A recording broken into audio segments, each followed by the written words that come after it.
Hello, Ben. Thank you for having me, Joe. My pleasure. This is a subject that scares the shit out of me. And how did you stumble upon the story of fentanyl? Because weren't you at one point in time, didn't you write about like rap music? Yeah, I have a book about NWA and Tupac, and I interviewed like Ice Cube, Dr. Dre, Snoop Dogg, all those people. Yeah, but I was the LA Weekly music editor, and I started looking into this story about why people were always dying at raves. So like, I don't know if you remember a few years back, every time there was a rave, there like one person died, two people died or more. And they always said it was from ecstasy. But I knew that ecstasy was really not that dangerous of a drug. You know, MDMA, pure MDMA, very few people die from that. So I was like, what is going on here? And I looked into it, and it turned out it was all adulterated. It wasn't real ecstasy. It wasn't real Molly. It was adulterated with all these new drugs. And I kind of went down the rabbit hole, and I found out that all these new drugs were made in China. They were all synthetic, and there were like hundreds of them. And then it turns out that the most, you know, the worst of them was fentanyl. And that's how I got onto the topic. And fentanyl, most people think of fentanyl, they think of it as being a new thing. But it's not really a new thing, right? Wasn't it? It was invented in the 50s? Yeah, it was invented by a Belgian chemist. He was trying to find something that worked better than morphine in hospitals. But doesn't morphine work really good? Well, it does, but for things like, traditionally, people have gotten a lot of mileage out of morphine. But for things like open heart surgery, he wanted something that came on really fast and it lasted a long time. And so he manipulated the chemical structure of morphine, came up with fentanyl. It was a blockbuster drug, you know, and still is used in hospitals all the time. It's used, you know, there's the fentanyl patch for people with cancer, chronic pain.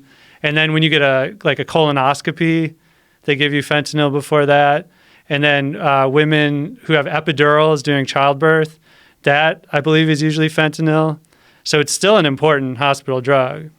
And so how did it come to be that this drug from the 1950s sort of reemerges?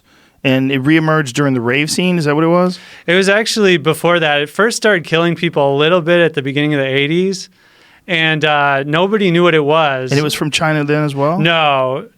Back then, it was these kind of mystery chemists. These guys there was this one guy in particular called George Marquardt, and he was like a genius maniac who read all the chemical literature. He learned about fentanyl. He's like, I should try to make this. I bet it would be a hit with recreational users. And so he started making it, and it stumped authorities because these people would die. They would have track marks in their arms like it was heroin. They would have syringes, but they tested them afterwards, and there's no heroin in their system. And so they're like, what is this? And the only way they finally found out was that there was this scientist testing racing horses. And apparently fentanyl was being used to dope horses.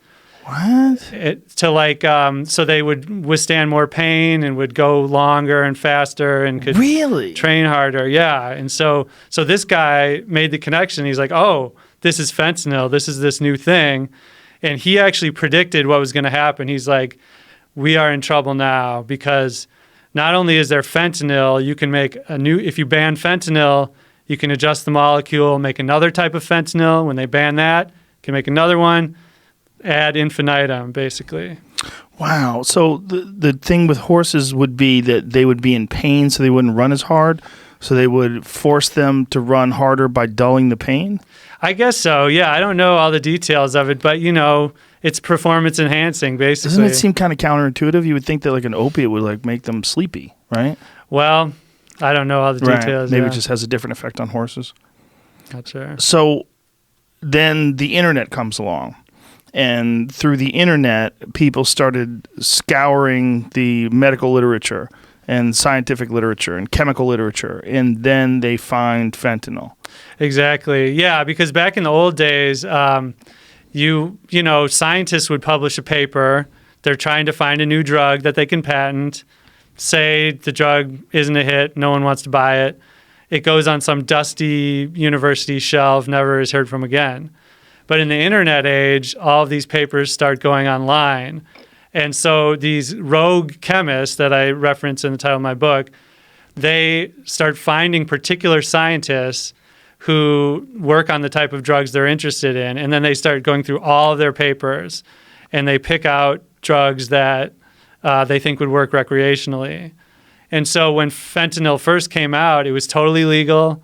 People, you could walk around with a giant bag of it. They couldn't do anything. And so it set in motion this sort of cat and mouse game between law enforcement and drug chemists, which really still persists to this day, although mostly in China now.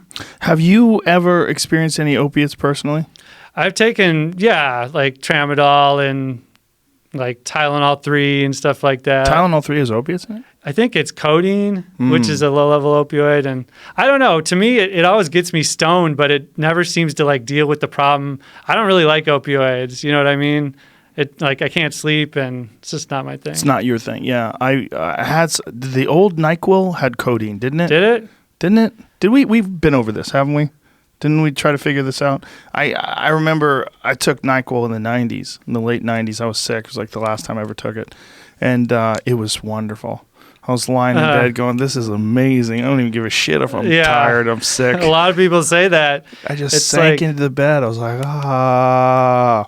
And another time, I had a morphine drip. I had knee surgery, and they gave me a little morphine drip, and every time I wanted, I could just hit this button and get a little bit more. I was just hammering that button, just lying in bed. Well, that's like the irony of the opioids. It can produce the greatest pleasure and the greatest pain. You know, I think Sam Quinones said that, like, how can one molecule give you the greatest pleasure imaginable and the worst pain imaginable? Yeah, Lenny Bruce had some crazy quote about it, something about that it was like getting hugged by God. I forget what the quote was. But I've never had experience with heroin, but I've known people that were addicts, quite a few, and a couple of them that died. And one of them that I knew, there was this guy who was a pool hustler back in my pool playing days in New York. And his nickname was Water Dog. I forget his real name. I think it was Bill. But no, that was Buffalo Bill's his other nickname. I don't remember his real name. But anyway, this guy was an elite pool player, a big-time gambler. But the thing was, he had to do heroin first. So, like, they would play games for like $10,000, these huge games. And all these guys would come from the tri-state area. They would come around to watch these matches and bet on the side. And Water Dog would go to the bathroom, and everybody knew what was going on. He would go and shoot up, and then he would come and he would sit on a chair like this. Just sit there for like half an hour. Just sit there. Wow. And then when it was over, when the half hour was over, he would just like, okay. And then he would go and play. He was in the zone. And he couldn't miss. And he was playing this guy, this dude that I knew named George, who was also a big-time gambler, and he was just screaming and yelling that this motherfucker, when he's on this stuff, he can't miss. He had no nerves. Like, nothing bothered him. You could scream in his face. He would look at you like an alien. Like, it didn't bother him at all. Like an insect would look at you. And he had this incredible ability to play like at the very best while he was fucked up on heroin. And I remember thinking, what a bizarre drug. I mean, think about all the amazing artists that it's claimed. Yeah, I think about jazz and John all the Coltrane, great improv. Yes. Yeah. Lenny Bruce. So many people. I mean, you go down the line, all these different folks. I mean, that mugshot that I have out there of Hendrix. Yeah. That was heroin. Got caught with heroin in Toronto.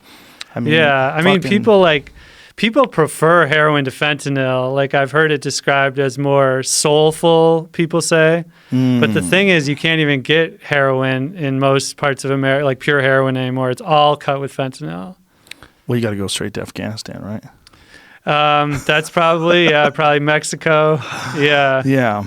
Jesus Christ. Now, can you grow poppies? Like, can that be grown in the I've heard North that. American like, if climate? you just walk around on the street, like nice neighborhoods, you'll see poppies all the time. You just don't even know you're looking at them. And that's actually heroin. Like you could get heroin from those poppies. Yeah, it's like That's if they grow, organically, and you're not doing it on purpose, it's no big deal. But if you start cultivating it, that's when it becomes. You just got to play stupid. I don't know. Oh, they're beautiful. Look how pretty. Yeah. Do you also have San Pedro cactus on your lawn, sir? Oh, those are pretty too. Right. No. Yeah.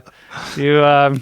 Yeah, I mean, those cactuses, I can't imagine there are a lot of trained police who know what to look for. I feel like if you're going to grow some mescaline cacti or whatever, that's the move. You're probably going to be all right. Just mix it up with regular cactus. Pretend you're a cactus enthusiast. Yeah. Just have it all over your lawn. Some succulents. Yeah, I'm just really into cactus, man. They're pretty. And you have to water them. I go out of town a lot. Yeah, exactly. So when, what scares me is, I mean, I just know people that party. I know people that take pills. And it seems like things are getting cut with fentanyl a lot. It's not an uncommon thing for all sorts of different drugs. Like how many different drugs are cut with fentanyl, street drugs? Oh man, it is like an awful time to be a young person on the party scene. Like when I was coming up, and probably when you were coming up, they said the DARE program and all that, just say no. They made it sound like every drug could kill you, right? Right. Now, unfortunately, that's like almost reality, that basically any pill or any powder, if you didn't get your pill from CVS, your pain pill, or from a pharmacy that's legit, it could be cut with fentanyl. And that's how Prince died. That's how Tom Petty and the rapper Mac Miller all died, is that they were thought they were taking legitimate pain pills. Is that really what happened? That is really what happened, Prince got his from the black market? Yeah, well, the guy who supplied Prince he refuses to really say exactly where he got it. But he's still alive? The guy who got him for Prince, yeah. Where is he? I don't know. I think in Minneapolis or something. They should find that fucking guy. Well, the doctor is also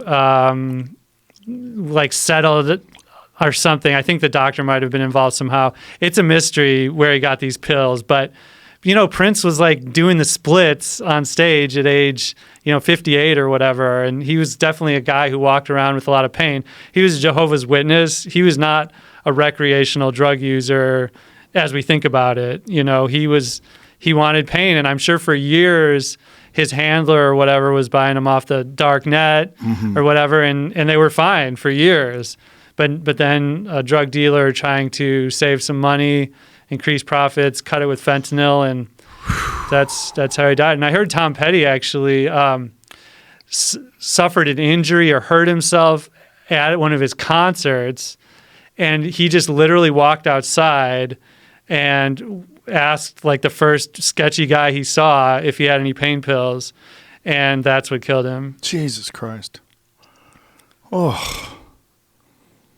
God. And Prince needed hip replacement surgery, didn't he? I think that's right. Yeah. Yeah. It's so common for some reason with people who perform on stage who do a lot of like jumping around and going crazy. My friend Maynard, lead singer of Tool, he does jiu-jitsu. He's really into jiu-jitsu, and he's like, man, I just have no movement in my hip. My hip is like so locked up. And the doctor went to look at it, and they're like, hey, bro, you got no hip left. Like, it's just shot. And it was from stomping on stage. Oh, really? Because when he sings, he fucking stomps all the time. And that one hip, he just wore that hip out. Yeah, my mom has these issues with her neck. It's like degenerative disc disease, and you've got this like cushy, spongy, Well, they can do something about that now. Can they? Yeah, before your mom goes and gets her neck cut open, there's several options. One, first of all, as it's been explained to me, the concept of degenerative disc disease, it gives you this. It implies that there's a disease. Yeah. Like you caught a flu. That's what I thought too. It's not. What it is bad posture, wearing down, compression, you carrying weight. If people carry a lot of things, their disc gets smushed over time. There's a lot of different factors. A lot of athletes get it. A lot of fighters get it. A lot of wrestlers, jiu-jitsu guys, they all get it. I got it. And you did? Where did you my get neck. It? Okay. And it was from getting my neck yanked on, getting it cranked on and using it to like move people around when you're doing jiu-jitsu and grappling. But I found a thing called Regenikine, and Regenikine is what Peyton Manning used. He actually went to Germany to go do it, but now you can do it here in America. Kobe Bryant went and got it done as well. It's great for people with back issues, disc issues, and with bulging discs in particular. It helps relax the area around the disc. It's your own blood, and there's some sort of a strange procedure they do, but they take your own blood. It's like a very advanced form of platelet-rich plasma. And there's a place called Lifespan Medicine in Santa Monica that did it for me. But I had you got like full everything back? Everything back, yeah. I mean, depending upon how far gone it is. Some people it's already bone on bone. There's no disc left.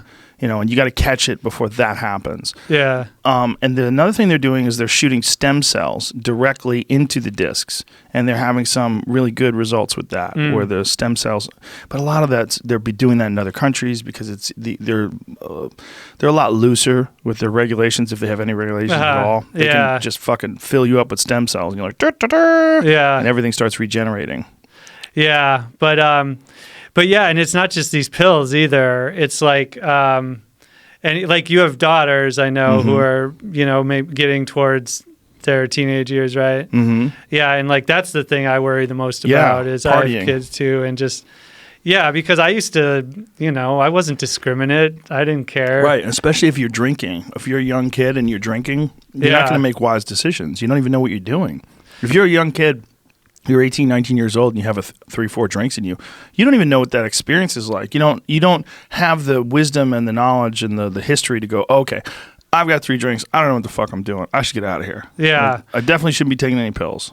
Yeah. So I'm already like trying to think about how I'm going to talk to my kids who are younger. But like, I hate to say it. It seems like marijuana, if you can smell the buds, if you can see them, there have been kind of some scaremongering on the internet and certain police departments saying that there's been marijuana cut with fentanyl.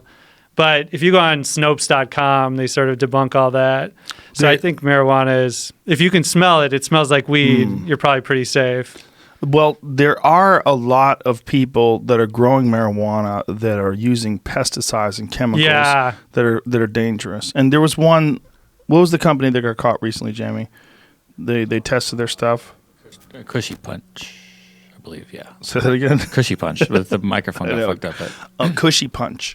We had a guy named John Norris on the podcast, and he wrote a book called Hidden War, and he started off his career as a game warden. Investigating people that caught too much fish, things along those lines, and he thought, hey, what a great job this would be. I'm going to get a job in the great outdoors. I love the outdoors. And, I'll get to do some good for the wildlife. Well, turns out along the way, they started stumbling upon these public land Mexican cartel grow operations where they would grow these marijuana plants, just giant plots of them, and they would use these extremely toxic pesticides. Oh, yeah. And also they would use poison to keep animals out. And they had vats of this shit laying around, and some of the marijuana was actually infested with this shit or infected. Yeah, my friend Amanda Chicago Lewis is this great journalist focused on marijuana, and she put the fear of God in me about those pesticides and carcinogens. And the other thing is just like these different oils that people are smoking. Some of them are marketed as like all natural, but they find synthetic cannabinoids in them. Mm-hmm. And basically, synthetic cannabinoids like K2 and spice are what they're known as sometimes. And people call it synthetic marijuana, but the big difference is that THC is known as like a partial agonist. So it will like these receptors, it will activate them to an extent. You're chilled, it's relaxed. But the cannabinoids, they also interact with the cannabinoid receptors, same as THC, but they're full agonists. And so they make you basically like go crazy, and your heart starts beating fast. You start, people overdose and die on these cannabinoids. And these are all made in China too. I went into a lab in China where they made these, and they made fentanyl analogs. They let you in? Yeah, I mean, it was a whole thing. I like wrote them on the internet. I made a fake email address, and I said, I'm a drug dealer. I'd like to visit your lab. may I do that when I come to China? And they said, yeah. What? Yeah, that's like... Did you have a fake drug dealer name? I called myself, what did I call myself? I had this like Skype avatar picture where I looked like a bro, like a 23-year-old dude with like big hair, like kind of a stoner look. And they just, they said, yeah, come by. And so I went to Shanghai and I met this guy at the train station and he owned his own lab. And he asked me if I was a journalist, actually, like pretty straight away. He was like, are you a journalist, though? And I was like, no. It's like, no, crazy question. Do I look like a journalist? No. And so he didn't know whether to trust me. So we went to his apartment. It was like the top floor of this fancy high rise. He's a total family man. He had lived there with his wife and kid. Stranger. And, brings a stranger to his home. Yep. Meets a guy who says he's a drug dealer, picks him up at the train station, says, hey, come to where my kids sleep. Yeah, exactly. Wow. And so then he showed me, because they had the website. A lot of these companies in China, they make legitimate chemicals and recreational chemicals. And they specialize in drugs that are legal in China, but banned in the West. So banned in the U.S. So what is illegal in China? Well, in the U.S., we have this thing called the Federal Analog Act. And so that bans all these drugs even before they're invented. So anything that's similar to marijuana structurally or in effect, anything that's similar to opioids is just automatically banned, automatically scheduled. But in China, they have to do it one by one by one by one. And so fentanyl itself was scheduled in China, was banned in China decades ago. But these chemists, like this one I met, specialize in this window when something is banned in the U.S., but it's still legal in China, but it's become popularized on the internet. So there's all these websites, these web forums where these drug nerds basically are like, you can't get fentanyl, but you can get this thing that's kind of like fentanyl. And that's a hilarious term, by the way, drug nerds. Yeah, that's what they are.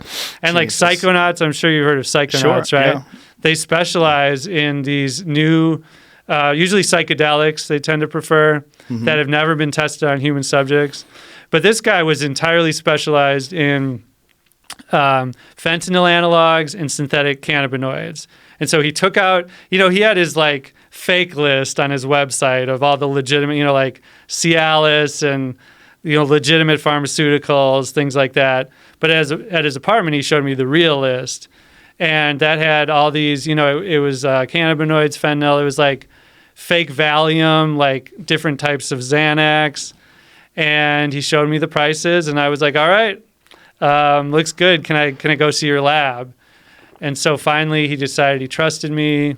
He called up his driver on the phone, and the driver showed up, and he was kind of this big, muscular dude who didn't speak any English.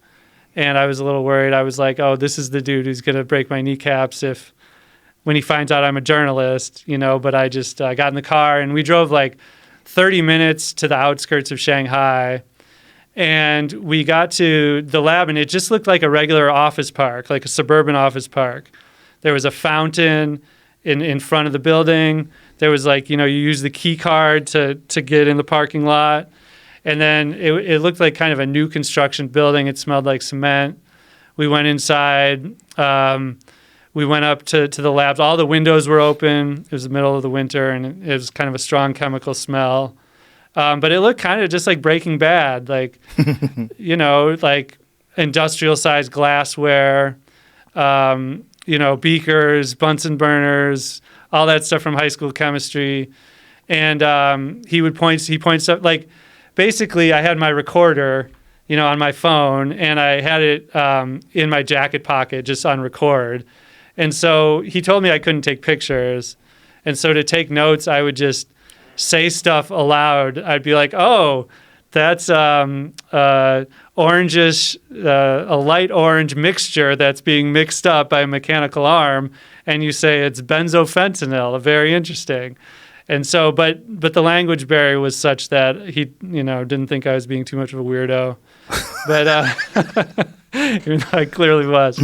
But the cannabinoids were crazy. There was a table like this, almost exactly this size, that was piled up with the cannabinoids that were there for drying. And they were mounds like this high, just sitting right out in the open. What'd they look like? Does it look like pot?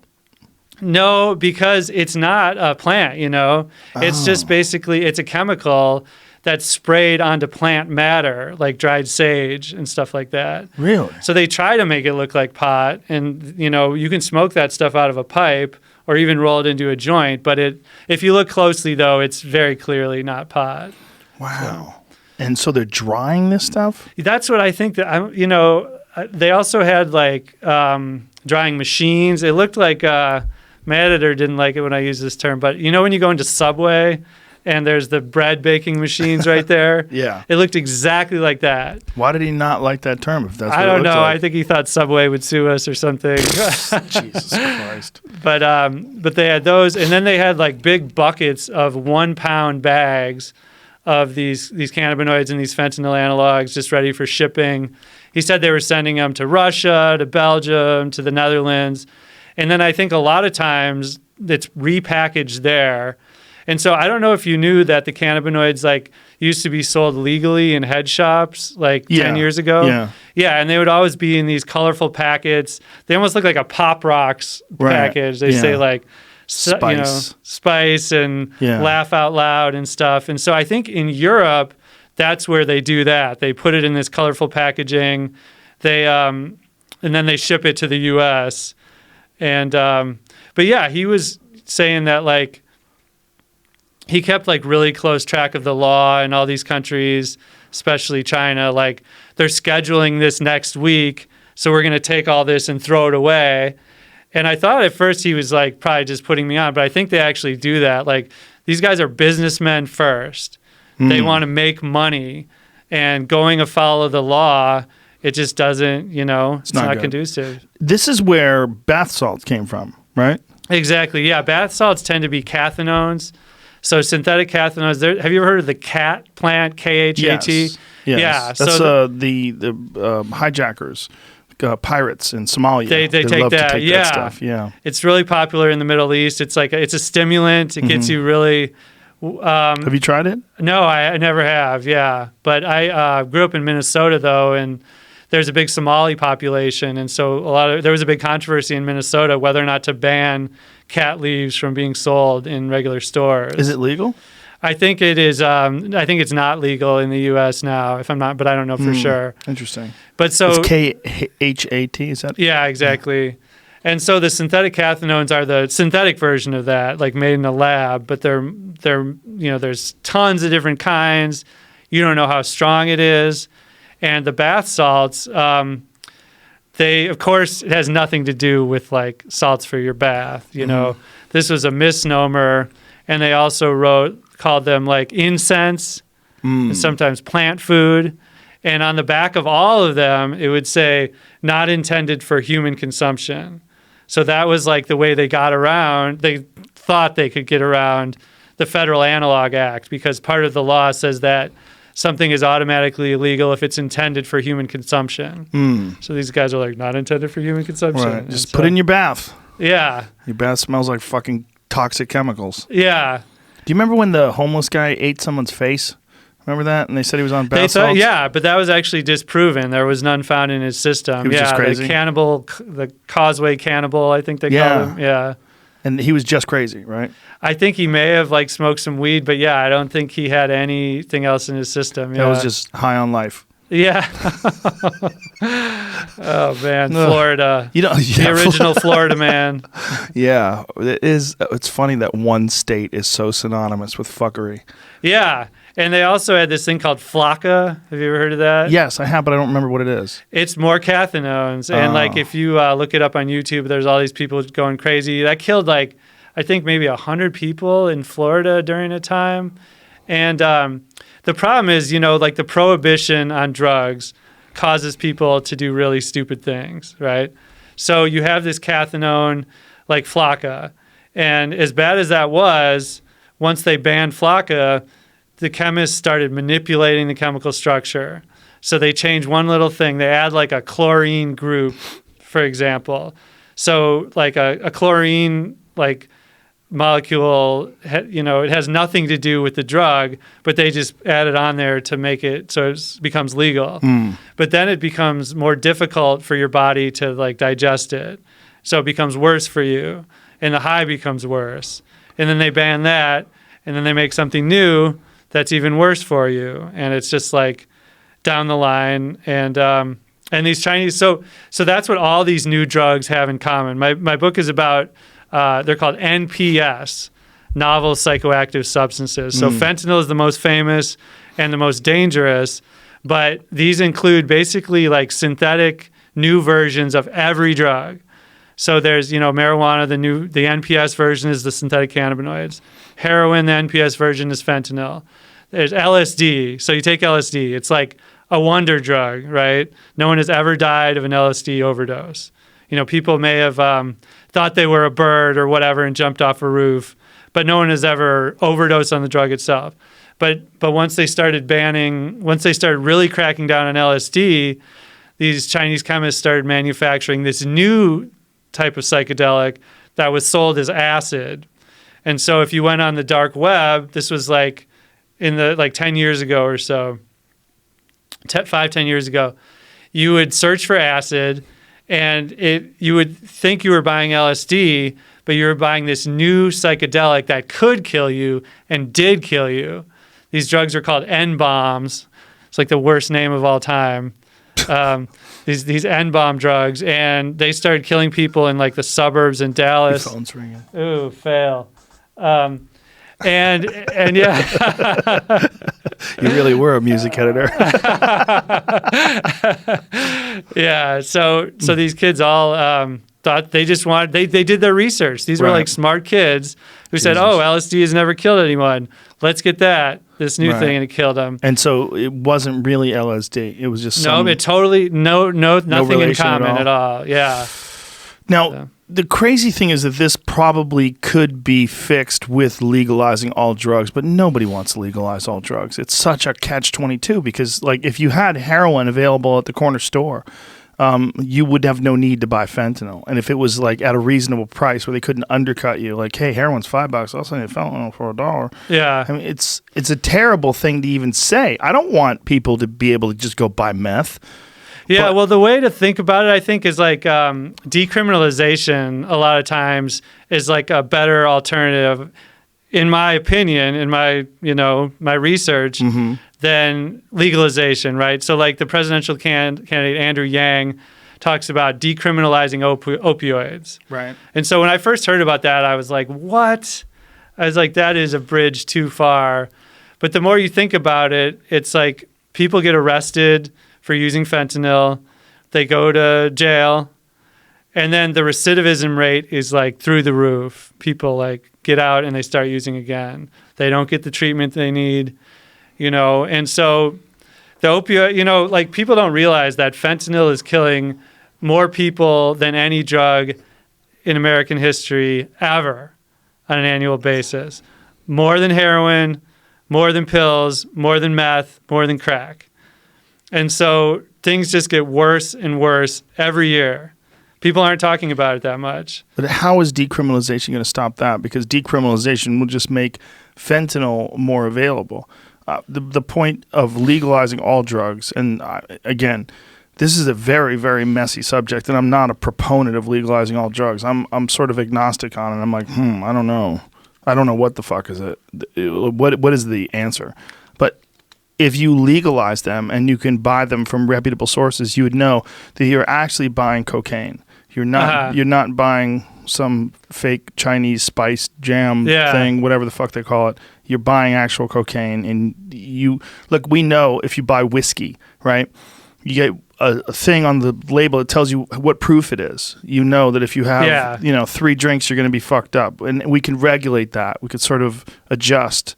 Like I had 2 already, I'm good. But if you don't know what's in it, you don't know what the dose is, so you don't know what you're okay with and what you're not okay with. One of the good things about alcohol, like you get a beer, that's a beer. You know what that is. Yeah. You know how much alcohol's in there. Yeah, well, and some countries in Europe, they actually give free heroin And needles. to addicted users. Yeah. And so that, it's often not the heroin that kills people at all. Mm-hmm. It's the dirty needles. It's the criminal lifestyle used to like pay for the money to buy it, prostitution, things like that. And so I went and visited these places called supervised injection facilities. Have you heard about these? Yes. Yeah. Where were these? Where do they have them in this country? Well, they don't have any in this country. It's When they totally trying to do illegal. They're something trying to like do it in that? Philadelphia. Yeah, and there was a court case in its favor recently. The former governor, Ed Rendell, is like spearheading that. But I went to one in Barcelona. And so these are places where drug use is totally legal inside the facility. They have clean needles. They have doctors and nurses supervise it. And they even so they have the smoking room where you can go and do anything you want. They have crack pipes that the government provides. They're like government funded and created crack pipes that they'll hand out to people. And they've never had an overdose death in one of these places. They're connected to treatment centers. They give out methadone, Suboxone, all these treatment drugs. It brings people into the system so that they're accounted for. And these have been super successful. But in the U.S., there's federal crackdowns on them. Yeah. I think there's an issue politically, right? Because nobody wants to be the one that says, hey, we're going to open up a place where people can come and shoot up. Yeah. And people are like, well, fuck this guy. My son's hooked on heroin. This piece of shit wants to help him. What we need is detox centers. What we need is treatment. We don't need a place where you can go and shoot heroin. But like many things in life, this whole heroin thing, fentanyl thing, all these different it's very messy. Yeah, well, so even if you're not going to go that far, there are simple steps we can take to help stop the opioid crisis. And one thing I'm a big advocate for is called fentanyl testing strips. And so that's the weird thing about fentanyl is it's not a demand-driven drug. Like every other drug, it's out there because people want it. People want cocaine. People want heroin. People don't want fentanyl. They're sneaking it into other things. Exactly. Right. And so studies have shown that if users know fentanyl is in their cocaine or their meth or their heroin or their pills, they will be much less likely to use it and overdose from it. And so fentanyl testing strips, they look kind of like pregnancy tests. They're really cheap, just these paper strips. You mix up your solution of whatever you think you have, heroin, and you dip the strip in there. And if there's 2 stripes, that means that you have fentanyl, and if there's 1, it means you don't, or else the other way around. And so it's simple, it's immediate, but again, U.S. laws are so insane that these are actually banned in certain states, like Pennsylvania. So that could be done to help people understand that there's fentanyl in the drugs that they're looking for. They're looking for cocaine. They're looking for heroin. Turns out there's fentanyl in there. What other steps do you think can be taken to sort of alleviate or at least somewhat mitigate this awful crisis? Well, of course, there's Narcan, and you know what that is. It's the the miracle opioid overdose reversal drug. It's nasal spray usually. And so if someone has overdosed on opioids, fentanyl, heroin, pills, whatever, if you get these sprays, it will bring them back to life, literally. Right. And so, that it's available in some places. Oh, man, I am not smart enough to know that. I do not know how the chemical pathway works. Narcan. See if we can find out how Narcan works. How does Narcan work? That's amazing, though, that they figured out something that can stop people from where else, in the middle of an overdose. What else do we have that in? Pulp Fiction. Remember life? with the needle to the heart? Remember that? Woo, what a scene. You know what? I was asking someone about that recently, and that is total bullshit. That is like Quentin Tarantino just making something up. That's not a real thing. I'm glad he did. It's a dramatic scene. It was fucking awesome. Yeah, it was pretty crazy. I mean, if you could shove a fucking needle in the middle of your heart and pump that stuff in, whoa, and she pops up to life with a needle out of her chest. Yeah. That's in real life. It would have been a nasal spray to the nose. Yeah, but this is 1994. They didn't have that. They did. Yeah. And so nowadays it's like firefighters, librarians. These are the people who are encountering opioid overdose victims. They're encountering them in the library. In the they come to the library. library to do drugs, or firefighters or EMTs react to people that are overdosing, right? Yeah. And isn't it the case that some fentanyl overdoses, the people actually have it on their skin? So these people that are helping them, whether they're police officers or first responders. That's actually another thing that's kind of a Snopes.com thing. They started fake? that. Yeah, no, you can't get an overdose by touching fentanyl. It won't go into your skin. If someone there was a mound of fentanyl and someone sneezed and it was in the air, you could get it by breathing in, but by just touching it, no. Oh, well, that's good to know. It's the best Narcan explanation. reversing an overdose. It says Narcan has a strong affinity to the opiate receptors, a stronger affinity to the opiate receptors than opioids like heroin or Percocet. So it knocks the opioids off the receptors for a short time. This allows the person to breathe again and reverses the overdose. Holy shit. That's amazing. That person needs a Nobel Prize. Yeah. Whoever came up with that. They need the exact opposite as the guy who sold the drugs to Prince. Yeah.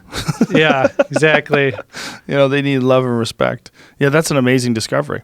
So that's good to know, because we've actually, I think we probably repeated that. Someone told me that. Did I ever repeat that on the show? That people have to wear drugs or gloves when they're handling people with drug overdoses? I don't know. No, probably not. I probably saved that have gem. have you ever heard of carfentanil? What is that? It's 100 times stronger than fentanyl. Oh, I it's have an heard analog. that recently. It's used as like an elephant tranquilizer. And so in one of the Jurassic Park movies, that's what they use to tranquilize the dinosaurs. Oh, yeah. That's right. And so I interviewed a bunch of dark web dealers for the book. I even actually met one in person. What do you look like?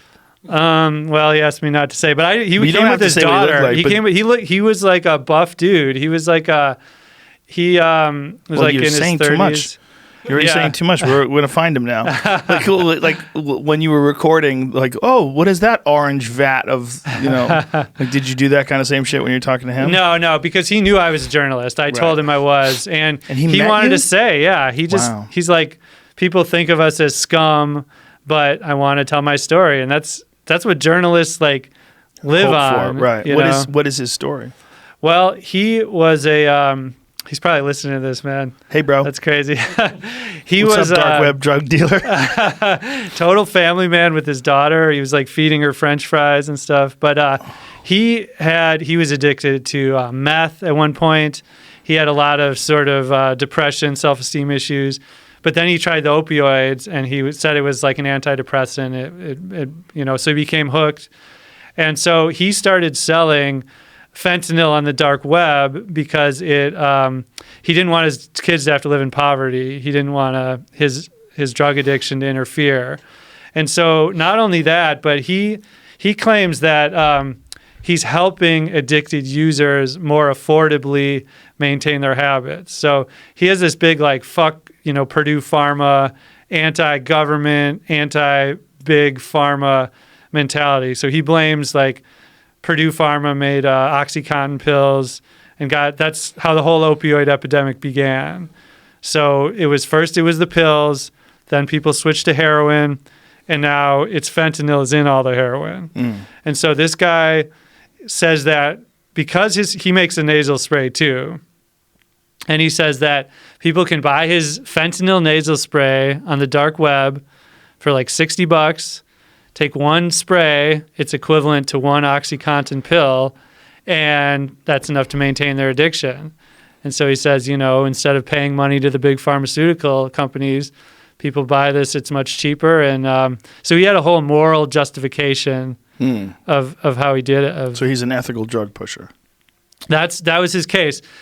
The problem is that this stuff, fentanyl, is so potent, and to make it into a nasal spray, you have to use this whole thing. It's called volumetric dosing with the water, and you got to get the exact right proportions.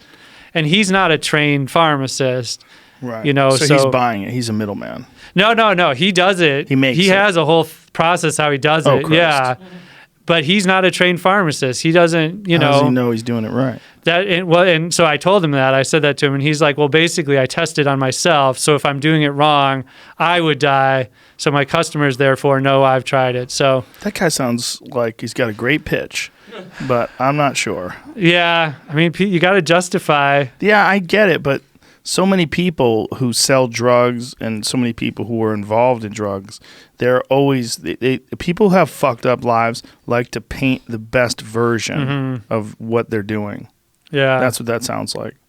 Yeah. I mean, I feel like if you're selling fentanyl, someone's probably died because of what you sold them. I mean, it's one of those things where it's so deadly. I mean, what are the numbers in terms of annual deaths from fentanyl in the United States? Well, it's up over 30,000 a year, and that's more than Think about that, folks. That's more than the peak of the AIDS crisis. Think about that while people are trying to ban flavored vapes, which is fucking preposterous, you know? It's terrifying. 30,000 people. God damn. That is so many. That's a lot of people. And there's many people listening to this that know someone who's been affected by this. That's the horrific thing. It's sort of snuck up on us where this is not a big thing in the news. You don't hear about fentanyl deaths in the news. You would think that if there was like Kool-Aid was killing 30,000 people a year, it'd be like, holy shit. If Kool-Aid was killing 2 people a year. Yeah. But the fact that this fentanyl stuff, and it's all happening because it's illegal, it's all happening in this sort of weird gray area. It's, a lot of people in the margins. It's, I want to hear the presidential candidates talking about it. Yes. Like there's so little. At the Democrat debate, they were asked, like, what would you do about the fentanyl crisis, the opioid crisis? And they all said, basically, we got to sue the pharmaceutical companies, like Purdue Pharma. Now, I have sympathy for that argument. I mean, Purdue Pharma and places like Mallinckrodt Pharmaceuticals, no one's heard of that. They're from St. Louis, where I'm from. They actually made a ton more pills. They made like 29 billion pills a year, opioid pills, at the height of the opioid crisis. So these companies, and they made jokes about it. There were these emails that were found that people were like, it's almost like people are addicted to these pills, like it's just like Doritos. If you keep eating them, we'll make more. They were joking around about They were making jokes about that. While people were dying. So I have total sympathy that we should sue these companies, just like the big tobacco lawsuits in the 90s. The money will go towards care, treatment, all that. But that does nothing to stop the fentanyl crisis. The pill deaths are already starting to drop, which is great. Heroin deaths are starting to drop, which is great. But fentanyl deaths are still rising. And besides, this guy Andrew Yang, who I said, the candidate with Duke, he has a lot of good solutions. Elizabeth Warren has some good ideas in her proposal, wants to put more money. But for the most part, like, these should be the Democrats' people. You know what I mean? Yeah. People on the margins, but they're like barely talking about it at all. I think it's one of those things where just being president, right? Being president is an impossible job. There's no way one person can really control every single aspect of our civilization. It's just not possible. And I think that's the same thing about running for president. No person running for president really can address every single issue that this nation is dealing with. So they stick with the big ones like jobs and, inequality and all the things that are just going to get people to push the button when they get into the booth. I mean, that's all they're doing. This is just I hope you like me sort of pitch, Yeah, and I mean, it's killing more people than car accidents, more than guns even. Did you know that? Fentanyl kills more people than guns. Makes sense. I mean, but what kills me is I just don't see a logical first step where someone can do something about, other than legalization of drugs. And this is also the step. I'm sure you probably heard what happened in northern Mexico yesterday. Yesterday? No. It was not with El Chapo's son, was it? No, it was a new one. A family, a woman and her children were gunned down, a Mormon woman. They have these Mormon compounds in northern Mexico. Oh, no, I didn't know that. And 10 people were murdered. just women and children by cartels. Oh, really? Jeez. And just gunned them down. And more people were injured. 10 people. A little girl was shot in the back, and she's in a hospital. It's like they just gun these people down, and this is all just this inhuman violence from the cartels, and the cartels that have rose to power and prominence because of the fact that there's an illegal drug trade. So there's money to be made. So instead of that money being made by pharmaceutical companies, that money's being made by these ruthless, murderous cartels. And this is exactly what happened during Prohibition in the United States, when they made alcohol illegal in the 1920s. Was it 30s? What was it? 20s? I think it was the 20s. 20s, yeah. When they made alcohol illegal, it didn't stop people from drinking. It just made people sell it illegally. Yeah. And so organized crime rose. And then Al Capone and all these different organized crime members, they made insane amounts of money and developed insane amounts of power. And we're seeing the exact same thing happening in Mexico. And again, alcohol is simple, right? Yeah, make it legal. We're adults. It's not the pills are not simple, right? It's a scary one. It's scary. Well, the war on drugs stuff, it's increasingly going to be turned towards China, and in fact Trump has been meeting with the Chinese president, and all the trade war stuff, the increasing the tariffs, this is now tied into fentanyl. And so supposedly in a couple of days, this might be out by then, but there's this announcement of a new partnership. China says they're finally going to crack down on these drug labs. And we'll see if it happens. But the point is, like, we can do everything we want to try to, we can go to war with China over this issue. But, what is our past record in this realm? Like, the DEA helped kill Pablo Escobar, right? But since then, there's more cocaine coming out of Colombia than there ever was before, nowadays. El Chapo was arrested, tried. That's doing nothing to stop the drugs, the cartels, the drugs coming into the U.S. And there's every indication that if we do get China to stop this insane, like 90% or more of the illicit fentanyl comes from China, that if we do get them to crack down on it, the industry is going to go to India. And India is already starting to see these huge busts. Like, there's these Mexican cartel members getting busted in India for buying fentanyl.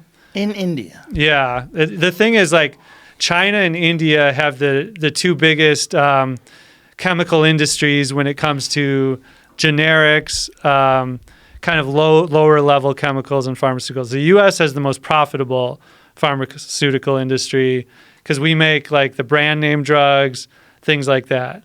But when you're talking about generics and stuff like vitamin C, acetaminophen, which is the drug in Tylenol, these are all made in China, a place like India. And so they have this huge kind of brain trust of chemists. People go to university, they learn how to be chemists, and then a certain amount of them get into the illicit industry, right? So Mexico doesn't have that. Mexico doesn't have its own chemical industry and a bunch of scientists who can make fentanyl, who can make these new drugs. So that makes India so susceptible to it. And the biggest problem is actually not even the fentanyl itself. It's the fentanyl precursors. And do you know what those are? Yes, the chemicals that are used to make fentanyl. Exactly. Yeah. And so that was sort of the main investigation in my book. Like, almost like 80 pages of the book are dedicated to this one company. They're called Yuan Cheng, this Chinese company that makes more fentanyl precursors than any company in the world. They're legit, and not only that, they sell them to the Mexican cartels, and they're totally sanctioned, not only sanctioned by the Chinese government, but they get tax breaks from the Chinese government. They get subsidies. They get their land subsidized, their staff training, things like that. And that was sort of the most jaw-dropping revelation that I had, was that the Chinese government is not only failing to crack down, but they're encouraging this industry. Wow. They're encouraging the industry. That's insane. So it's just the idea is, look, it's making a lot of money. let's just keep making money. Yeah, it's a lot of people ask me if they think this is a blatant conspiracy to try to like inflict harm upon the U.S., a subversive form of warfare. And so I think it didn't start out that way. I think that these benefits were given so that China could increase its exports, could grow its economy, particularly when it comes to chemical exports. So that's why these tax credits started. They're called value-added tax rebates. And so what that means is any chemical that you use any ingredients you use to make a chemical for exports, you can write off the costs of those ingredients when you export it. So basically, it's like a 16% tax rebate. And so they originally did that just to try to like improve their economy, improve their exports. But what's crazy to me now is that last year, in the middle of the trade war, this was at the height of when you heard about the trade war every day. You know, Trump was raising tariffs and doing this and that. Right at the height of that, China increased the tax rebate for fentanyl from 9% to 10%. So it was almost like seemed like a thumb in the eye. Right. You know, like for fentanyl. Yeah. It's, I don't know. Yeah, it definitely seems like a big fuck you. Yeah. Yeah. Wow. This is what's crazy about this, is that what you said before, no one running for president is talking about it. The president has talked about it briefly, you know, but it's not, I don't see any movement. I don't see any big steps being taken. I mean, I don't know what big movements could be taken. I mean, how do you eradicate this stuff? Well, have you heard of medication-assisted treatment? This is like what I was talking about, Suboxone, methadone, and there are these opioid blockers too. Mm-hmm. So there are all these drugs for low-level opioids. So you take your daily Suboxone shot, and you don't crave fentanyl. You don't crave heroin anymore. But it can't just be the drugs. You know, you see in TV shows or whatever, just this line of people, and you know they go back out on the street, and then they're get back to whatever they were doing. But medication-assisted treatment combines that with traditional counseling and therapy, because a lot of times it's not just chemical hooks. You know what I mean? It's people's lives. They have problems. They're like out of work. Right. They got terrible family problems. They have trauma in their past. And if you can unravel those problems, really get to the heart of things, people can quit. And they do it all the time. There's another method that is not widely discussed, but it's incredibly effective, and that's Ibogaine. I've heard about that. Yeah. Well, I know many people that have kicked pills because of Ibogaine, kicked booze, kicked self-destructive habits because of it. And is it a root or something? It's a plant from Africa, I believe. It's from the Iboga plant, and I believe it's. See if that's from Africa. I don't want to be wrong about this. It's legal in Mexico, and a friend of mine, my friend Ed Clay, went down to Mexico because he had an issue with pills. He hurt himself. Oh, really? Got on pills. Was really fucking up his life. Went down there, got treatment. Was so stunned by it that he opened up his own place down there to try to help people. Oh, really? Yeah. Wow. What part of Mexico? So I don't know. It's substance derived from the plant. Yeah, African shrub called Tabernathe. Is that right? Tabernathe? Iboga, which is known for its psychedelic qualities and used in African spiritual ceremonies. Some claim it's something of a miracle cure for opiate addiction with minimal withdrawal symptoms. There's something that happens with Ibogaine when you take it, that it does something to rewire the areas of the brain that respond to opiates and that sort of are hardwired for addiction. It rewires them in a way that they have a very low recidivism rate, a very, very low, repeat addiction rate. Yeah, like psychedelics seems to be so much potential. There's this professor that I write about. His name is David Nichols, and he basically spent his whole career studying psychedelics as a way to help people beat cocaine addictions, alcohol addictions, even fight things like PTSD.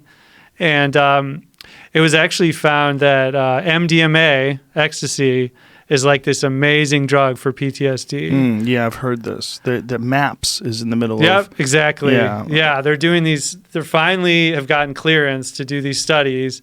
And in some cases, just using MDMA one time is enough. And the term you used, it like rewires the brain. It's like resetting the hard drive or like turning the computer off, turning it back on again. Yes. And I think it also changes the way people think about drugs, because these are not escape drugs in the same sense as heroin is or fentanyl is or cocaine is. These are drugs that sort of just give you a refocused perspective on reality itself. Yeah. And I don't need to tell you about DMT. Yeah. Yeah. It's another one. It's the same. But I mean, that's also ayahuasca is also very successful for people to quit using it, to quit smoking, using it to quit alcohol, people that have real issues. It sort of gets to the heart. It lets you understand, like, hey, we're going to take you on a little journey into the mind and show you, through dimethyltryptamine, show you what's fucking with you. Right. And this is something that you've sort of stored away in the back of your brain. It's rotten, and you're always ignoring it, but it's always there, so it flavors everything you do. Right. And psychedelics, one of the things that they do is they shine a bright light on all of those weird parts of the mind that we all have. We all have weird memories or weird feelings or weird, thoughts of inadequacy or self-hate, whatever it is, that cause us to be self-destructive and make poor choices. And a lot of times we're not even aware of it. These things sort of fester in your subconscious. Yeah. And DMT, psilocybin, a lot of different psychedelic drugs, which oddly enough, the most potent ones, they mirror normal human neurochemistry. Oh, that's amazing. Which DMT is a part of normal human neurochemistry. It's produced by the human body. I've heard that. Yeah. And I've heard that like ayahuasca, ayahuasca is like 12 hours or whatever experience. It's a long experience, yeah. And I've heard that DMT is basically the very peak of that, like distilled down. Yeah. It's the way I describe it is mushrooms times 1,000,000 plus aliens. Yeah, did it have like a profound, like lasting impact on you? Oh yeah. It changes who you are. It just you're pre that thing, and then you are now. Now you know that there's a whole nother dimension to understanding and to experience. It's very, very, very different than the normal static world that we all live in. Yeah, there's this guy called Sasha Shulgin who, Sasha Shulgin. Yeah. So I got to go to the farm where he designed all his drugs. And, he dedicated his whole career to trying to,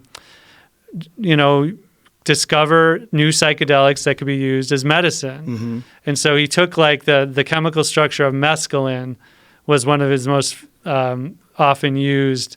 They're called the scaffolding effect. So it's like that's the chemical scaffolding. And so he would tweak little bits to try to come up with new drugs, sample a tiny bit himself. If it did nothing, took a little more till it had an effect. And he invented over 100 new drugs. He was working for Dow Chemical, the people who invented Agent Orange. At the start of his career, and he invented like psychedelics while working there that have like the Dow, Dow was like patented. Wow. And so he invented this drug that was known as STP, as a psychedelic. It stood for Serenity, Tranquility, and Peace, I think. And so this was like a hippie era drug. And there was the Hells Angels actually got into selling it and distributing it. It was this crazy story, but the problem was the Hells Angels got the dosage wrong, so they gave everybody way too much, and there was this big protest in Golden Gate Park in San Francisco.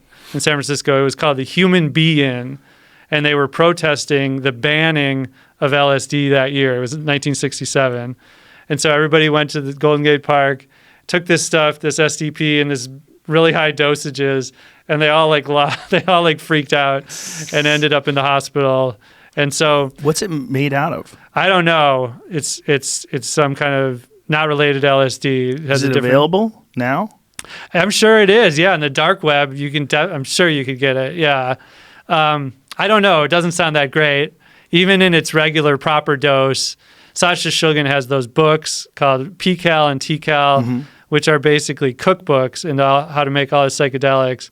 And even he like wasn't that crazy about this one. But anyway, after all these people in Golden Gate Park started freaking out and Dow Chemical realized that it was their guy doing this, they're like, all right, that's enough. Shut him down. Yeah. Have you ever heard of Hamilton Morris? Yeah, he's great. Yeah. He's the OG. Hamilton's Pharmacopoeia. He's great. I've seen him on here, Yeah, he's the most knowledgeable person that I know in terms of For sure, the history of these things. And he interviewed Sasha before he died. He loved Sasha. Yeah, he did. Yeah.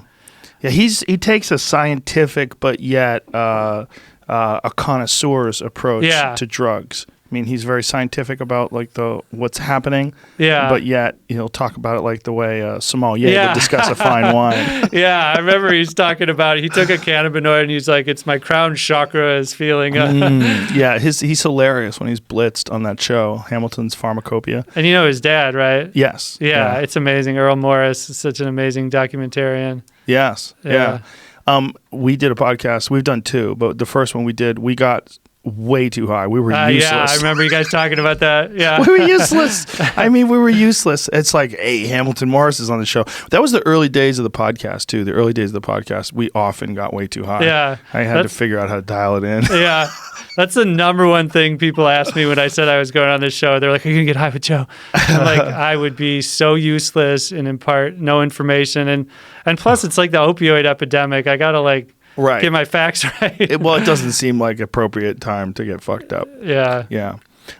What are you trying to do with this book besides let people know the history of fentanyl? Do you feel like with education you can do some good because people will be armed with facts and understanding and they can make better choices? Yeah, all the above. The government, like all branches of the U.S. government, have been reaching out to me about this book. That's great. That's good to hear. Yeah, people want like this China stuff. Nobody knew anything about what China was doing and why, and so I'm, like the left and the right are sort of like this book, which is a rare consensus because the right wing is really into like China is fucking with us. And the left wing is really into this this idea of harm reduction. And that's my big sort of talking point. It's like the war on drug stuff is, I always compare it to sex education, right? I mean, we can teach abstinence, believe that kids aren't going to have sex, stick our heads in the sand, or we can understand kids are always going to have sex, kids are always going to take drugs. Let's try to help them do it more safely. Right. And so, if I've been in rooms where it was like hardcore law and order Republicans, and I just try to make my point, we can keep doing things the way we have. We're failing miserably. Why not give these other methods a chance? Mm-hmm. And a lot of times they have a proven track record of success in places like Europe. Like, what are we waiting for? Right. Yeah, we have this Puritan ideal, the abstinence ideal, and then we apply that to drugs, and I just think it's so foolish. It really is, and it's also so politically dangerous to say anything other than that. Yeah, I think it's the good news is like the optimistic thing is that that's slowly changing, and a lot of people say, well, during the crack era, there's a lot of racism. People say like during the crack era, it was all about like lock these people up, criminalize the users. But now that it's like the white politicians' kids who are dying from opioids, now all of a sudden this is a health problem, and this is something we need to address as a disease, And so there's no doubt that that's true. But at the same time, the positive is that like this is spilling into other realms too. So I went to North Dakota, this small town, Grand Forks, where this 18-year-old kid overdosed and died on fentanyl. And it just shocked the town. Everyone freaked out. But it inspired all these new reforms. So now they have all these new laws in North Dakota, like things like the Good Samaritan law, where if someone is with you and they die from drugs, you can call the police and they won't arrest you. You know what I mean? Because that happens in a lot of places still. Right. If, they blame the person who they were with. And they have things like they can use Skype like a Skype type service when they live in these small rural towns to get a prescription from a doctor far away.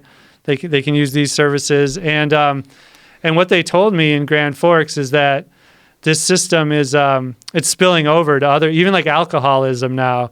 People are starting to think of that as a disease. And so I think there is slow progress being made. Well, that's good to hear. I mean, it just takes time, right, for people to understand that this is a real issue that's affecting everyone. I think you're right about the racism in terms of like the attitude about crack versus cocaine, and that could clearly be demonstrated by sentencing. Yeah. You know, people were sentenced, the mandatory minimums for crack use were so much higher. When people got caught with crack or selling crack, I mean, they went to jail for a long fucking time. Whereas people got caught with cocaine, they didn't go to jail for as long, and the treatment, the sentence is much smaller. And Dr. Carl Hart, you know, he's great. He's great as well. I've had him on here, and he was explaining. He's like, "Look, there is no difference." Yeah, he's like, "It is cocaine. Like this is cocaine. If you want to break it down to the drug effect on the body, they are the same thing. And one of them sends you away for a long time. One of them doesn't." Yeah. Well, for my book about West Coast hip hop called Original Gangsters, I interviewed Freeway Ricky Ross. Has he been on here? Yes, a couple times. Yeah. So he the original Rick Ross. The original Rick the Ross. Real Rick Ross. The real Rick Ross, exactly. And his sort of the innovation of their era was what was called Ready Rock. And so before people preferred to smoke cocaine even before crack was invented. Freebase. I mean, that was right, exactly what Richard Pryor got in trouble with. Yeah, exactly. So the innovation was to make it so you didn't have to freebase. It was ready to smoke. So they called it Ready Rock. And Eazy-E's first record label his record label is called Ruthless, but they were going to call it Rock House Records, you know, for that reason. And so he was a crack dealer before he got in the music industry. Yeah, the Rick Ross story is the real Rick Ross story, I should say. And Rick Ross, Freeway Ricky, which is what they used to call him, was making millions and millions of dollars. Did not have any idea that he was involved in that whole Oliver North Contra scandal, which is incredible. Yeah, like they were using the cocaine money to fund the war with the Contras and the Sandinistas. Yeah, Rick Ross is. I wrote about him, and so I ended up actually playing tennis with him because he's a really good tennis player. Yeah, I heard he was, and I was a big high school tennis player too. So I was like, let's do this. And he's got some years on me. I don't know how old I think he's maybe late 50s, but he was holding his own. We played on like a South Central tennis court somewhere, and he took some games off me, definitely. Well, his story is incredible because they sent him away on the 3 strikes rule for life.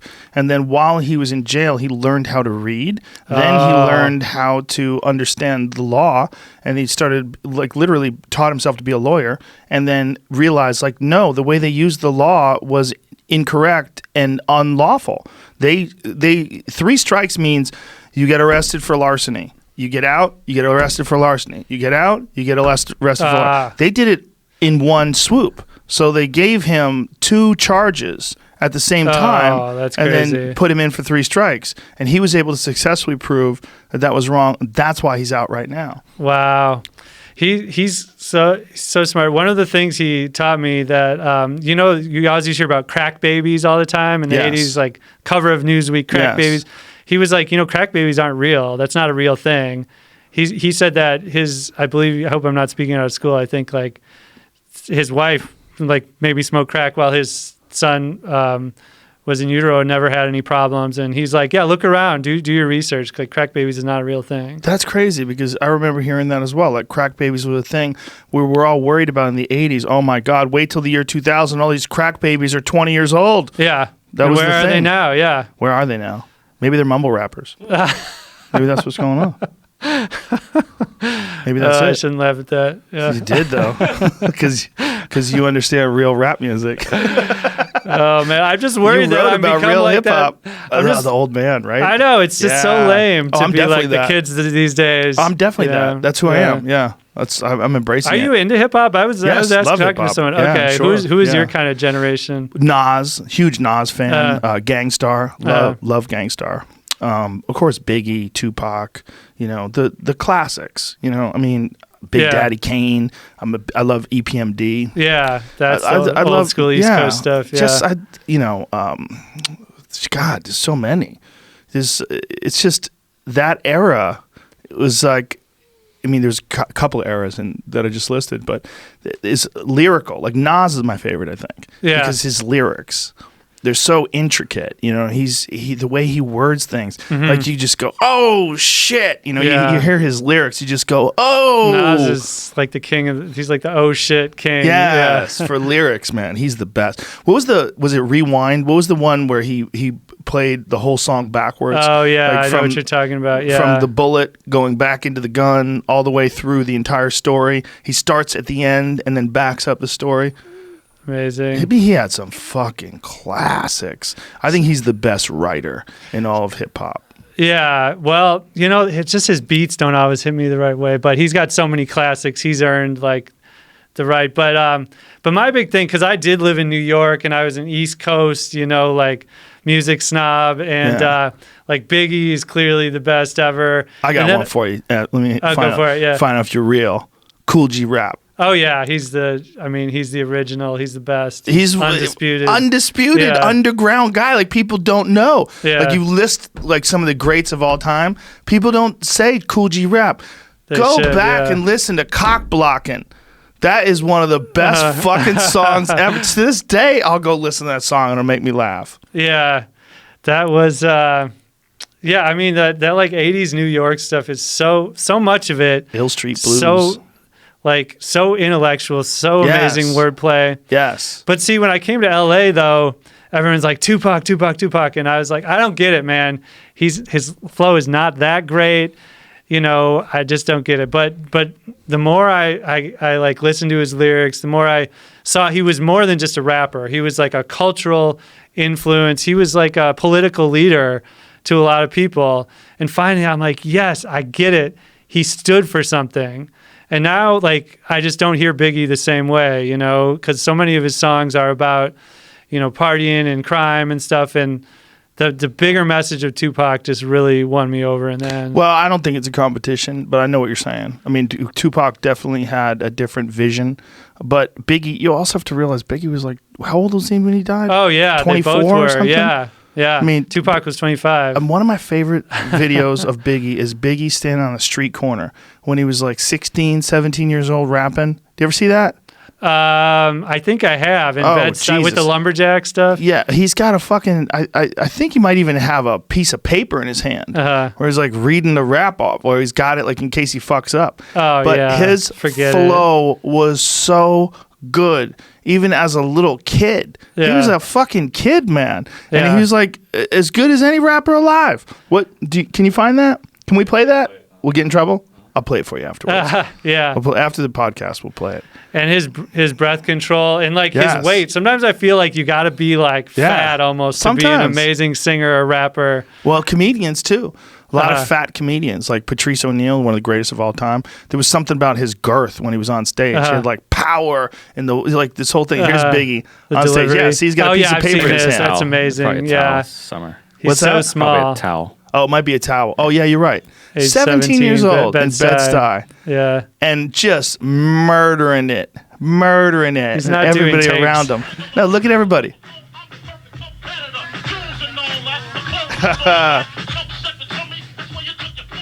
You know, I saw this early Tupac videos and heard early Tupac recordings, and his original style influence was actually Fresh Prince of Bel-Air. Yes. Well, remember when he was a dancer for Humpty Hump? Yeah, Digital Underground. Yeah. He was like in the background of the Humpty Hump dance. Yeah. Arsenio Hall, you can see him doing that. Yeah. Yeah. No, Tupac was a dancer. I mean, and when he was young, which is really interesting when they interview him, he was like, he wasn't thugged out at all. Like, well, he's the son of two Black Panthers. Yeah. You know, the politics was always his thing. What is that from?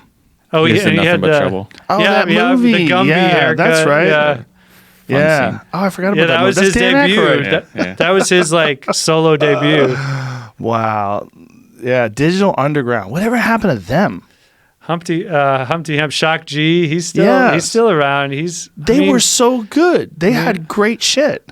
When you write a song that's as profitable as the Humpty Dance, I would imagine it kind of like saps your need to do too much else when you're that set. But no, he has though. He's the real deal. There was a lot of great hip hop in that era. I mean, I'm sure there's a lot of great hip hop now, but to me, it's like, it's almost like I'm a classic rock fan as well. Like if I'm sitting there and I'm about to go for a drive and I'm like, what do I listen to? 9 times out of 10, I'll go to Leonard Skinner or Zeppelin or The Doors or, you know, the Allman Brothers. What about Tom Petty? Love Tom Petty. I go to those classics for whatever reason. It's just there's so much music. I know there's great stuff out now. I still listen to some great stuff now. I love the Black Keys. I love them. I mean, they're still putting out killer shit. The Vampire Weekend album is amazing. I don't know if you've heard that. What's that? Vampire Weekend. They're from New York. It's a band. They're the lead singer Ezra Koenig is with what's her name? Jones from Parks and Recreation. Rashida Jones. New band? They're not that new, but Vampire Weekend. They're fucking amazing. Lana Del Rey's album. There's some great shit out there, no doubt. But it's almost like there's too much. There's like. But that's what's great about music. I mean, it's an untapped, like it's a well that never runs dry, and that's what I always go back to it. Well, it's interesting to me too that much of, I mean, it's weird when we talk about drugs because drugs seem like a blanket expression that you can throw over things that are good and bad, things that are productive like caffeine and things that are terrible like meth. But there's a lot of music that you would say is like, oh, well, what the fuck happened between 1960 and 1970? Because something happened. Yeah. You go to the music of 1960 and then you go to the music of 1970. You go to the music of 2009 and 2019, they're fucking the same, man. It's like there's great stuff. There's a lot of variety, but there's no like, what the fuck happened? But from 1960 to 1969, what the fuck happened? Something happened, and that something is drugs. That's it's like the whole societal shift went right along with it. They kind of fueled each other. The psychedelics, absolutely. Yes. I guess that dirt weed they were smoking probably affected them too. Well, they smoked so much of it, it became effective. But, I've talked to some people and they said there was always some good weed back then. They'd call it Acapulco Gold or whatever. But there was no botanists, some fucking scientists that are working on like some of the weed that you have today, which is 40+% THC, mind-numbing. You can't feel your feet, that kind of stuff. Like, I don't think they had any of that.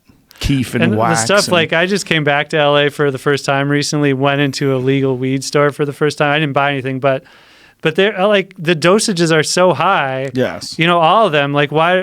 There's got to be a connoisseur's market for like microdosing of weed. Like, where's that? Well, what you want to get is those CBD THC tablets. Oh, I heard about that. They're capsules, and it's 10 milligrams. 10 milligrams THC, 10 milligrams CBD, and it's so nice. It's just a nice, calm, mellow high. Like, you just like appreciate things a little bit more. The colors are a little more vibrant, but you can just walk around and talk to people. You're not like, fuck, I gotta go home and get under the covers quick.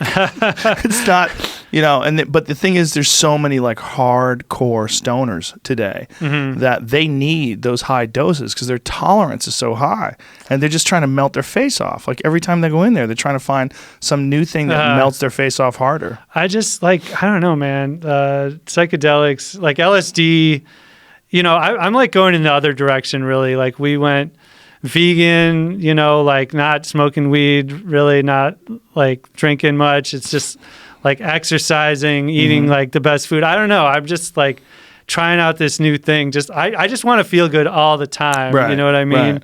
So just experimenting. And my wife actually got us into like whole foods, plant-based. So it's not, like you can eat crappy vegan food, obviously. Sure. I heard Nikki Glaser talking about this.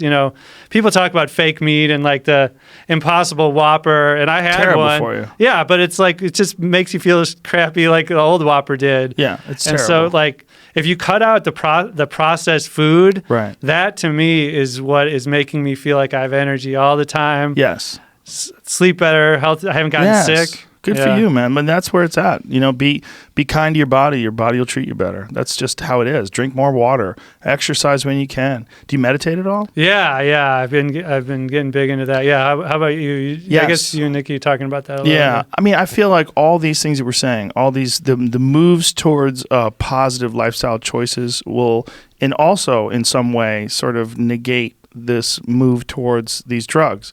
And the attractiveness of these drugs. If people are drawn towards being healthier and happier and cleaner and keep your mind right, you'll be less likely to want to seek this sort of that opiate just escape. Yeah, it's 100%. It's like Johann Hari in his book. He's been on here, Chasing the Scream. Yeah, he like blew my mind with these revelations that really it's just like. People can age out of these drugs. You know, I always thought like when you're addicted to heroin or fentanyl, it's like for life. You're never getting free. But when people get their stuff together, they just age out of it. And then they don't even have to try. So I agree with what you're saying 100%. Well, I think the attractiveness of living a happy, healthy life is contagious. It's very addicting. And that people addicting in the right way, addictive in a positive way. You see someone living a good, healthy life, and being happy and being nice to people and smiling a lot, laughing a lot, and having your life go well, where you're making a good living and you're being productive and creative and all those good, positive things. Those are attractive to other folks, and I think they see that and they go, "Oh." Do I want to be like Mike over there who's doing well, or Cindy who's doing well, or do I want to be like those poor fools that are under the bridge that are living in tents because they have drug addicts, they're drug problems? Yeah, I've had kind of a debate with my wife because she, all these drugs like naloxone and methadone, these are opioids too. You know, so some people criticize it and they say, well, you're just advocating for someone to go off one drug onto another drug. And my wife in particular is like, we should really be encouraging people to go off these drugs altogether. And like, whether it's a spiritual approach, meditation, all that, and she's not wrong, but it's just like, what do the numbers show? What are people capable of doing? It's, I don't have all the answers. I don't have the answers. It's different for everyone. My friend Artie Lang I just did a podcast with him this weekend. Yeah, I heard about that. And he's free and clean for 9 months now. I've never seen him look better. His eyes, they're sparkling like he's there. That's amazing. He's present and he's talking, and he detailed like all the various ways that he tried to get off and all the different things that he did, and nothing worked. Other than this last time, he kind of hit that rock bottom thing and had slowly but surely worked his way out of being addicted into this place of sobriety. And then 2 days led to 20 days, led to 3 months, led to where we are now. And, he's so happy. And, he's still getting his piss tested like 5 times a week. I mean, it's crazy because he's under this program where if he fucks up, he goes to jail. I think he goes to jail for a long time. He's not a dealer, and he didn't do any violent crime or anything like that. He's just a user. It's really strange that they've got him on this drug court thing, but what it's doing for him is it's forcing him to be accountable and forcing him to be sober. And then he's doing that. And then he's saying, look, I like this. I'm happy. I'm alive. I'm doing great. I'm doing shows. I feel good. His fucking stories were insane. He's so funny. He was so much more like vibrant than I've ever seen him before. And it was I love when I see people doing well. I love it. I love when someone was, their life was fucked up and now it's not fucked up at all. Like he's doing great. He's on the right path. And the more people see things like that, I think the better it is for all of us. I think some people, it's like part of their identity to be like that guy who's like drunk. Yes. And like the life of the party. Yes. And even like there's so much like, I'm not like a teetotaler, but there's so much part of the culture is drinking, you know what I mean? And there's so many, like, I'm drinking beer for breakfast, like, this is amazing. And people get caught up in that, and it doesn't agree. Drinking is not for everybody. Right. But they, it becomes part of their identity. And so my wife and I do this thing called Kundalini Yoga. Have you ever done that? Yeah, I think Russell I heard Brand.